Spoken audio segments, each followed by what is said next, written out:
Let's jump into it. People are really taking notice of Bam Bam, mostly because of his size, and then you stick around for the tattoos. But he's 6'4", 390 pounds, but probably most notable for how agile he was. I mean, he could do some, at the time, relatively high risk maneuvers. When was the first time you saw Bam Bam break out some of that fantastic stuff that you wouldn't expect a man his size to be able to perform? I would say probably, in World Class in Dallas was the first time that I took notice, but I'd seen Bam Bam in one of those, whether it was Access Hollywood, and it wasn't Access Hollywood, but it was one of those type of shows that did a feature on the Monster Factory, and saw Bam Bam because he was a unique cat. So people were looking at him because of the way that he looked and his size.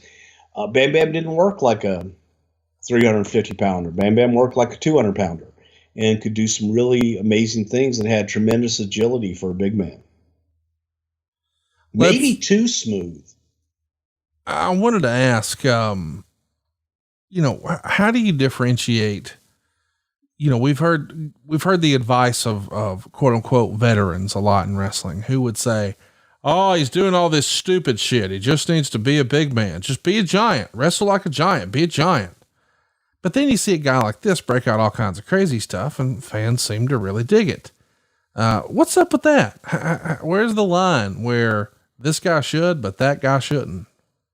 I think it depends on ability as to whether or not they can do it. When you see a big guy do it all the time, it becomes commonplace. It doesn't matter. It's not special. Right. If they break it out every now and then, it makes it unique and it makes you go, whoa. If you do an amazing maneuver over and over and over again, you get used to it and it becomes a spot instead of a spectacle.